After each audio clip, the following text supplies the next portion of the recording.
سارے صحابہ مل کے آئے، کہنے لگے عمر فاروق سے کہنا ہے نبی پاک کے زمانے میں تو ظاہراً غربت تھی، ابو بکر کے دور میں بھی غربت تھی، اب تو بڑا مال ہے، عمر سے سفارش کرو کہ عمر نیا کرتا پہنا کرے۔ ملکوں کے سفیر آتے، عمر وہی پھٹی پرانی چادر اوڑھ کے اور وہی کئی جگہ پہ پیوند لگے سوٹ پہن کے سفیروں کے سامنے بیٹھ جاتا ہے۔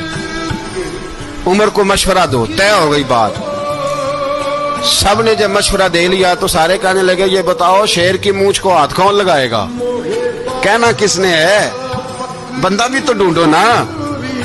میں کہا جناب میرا یہ خیال ہے کہ مولا علی شیر خدا کہیں گے، کیونکہ جس شخص کی عمر کو سب سے زیادہ حیا کرتے دیکھا وہ شیر خدا مولا علی ہے رضی اللہ تعالی علی کہیں گے، اس لیے کہ جناب علی تو کئی دفعہ جب گفتگو کرتے تھے تو حضرت عمر چپ کر جاتے تھے اور فرماتے تھے علی نہ ہوتا تو میں ہلاک ہو جاتا۔ تو کہا علی سے کہو۔ جناب علی شیر خدا کو بلایا، کس کام کے لیے؟ جی اللہ اکبر۔ یہ ذرا اپنے اس دور پہ اس بات کو ذرا لاکا جناب ان سے کہیں کہ زیادہ نہیں، ایک کرتا نیا پہن لے، سفیر آتے ہیں وزیر آتے ہیں تو ایک کرتا نیا پہن لے۔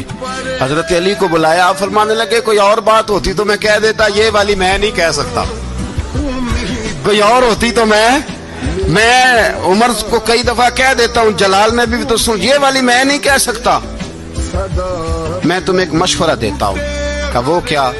کہنے لگے سید عائشہ صدیقہ سے کہو، وہ مومنوں کی ماں ہیں، عمر ٹالے گا نہیں۔ اماں جی سے جا کے اماں جی نیا کرتا عمر سے کہیں پہن لیں، وزیر آتے ہیں بڑے بڑے لوگ تو چلو کوئی حرج نہیں۔ اماں جی نے کہا اچھا کوئی بات نہیں میں بلا لیتی ہوں۔ جناب عائشہ نے پیغام بھیجا، جب خادم نے کہا نا مصطفیٰ کے گھر سے پیغام آیا ہے تو 20 لوگ بیٹھے تھے، عمر کانپتے ہوئے اٹھے، کانپتے دوڑے۔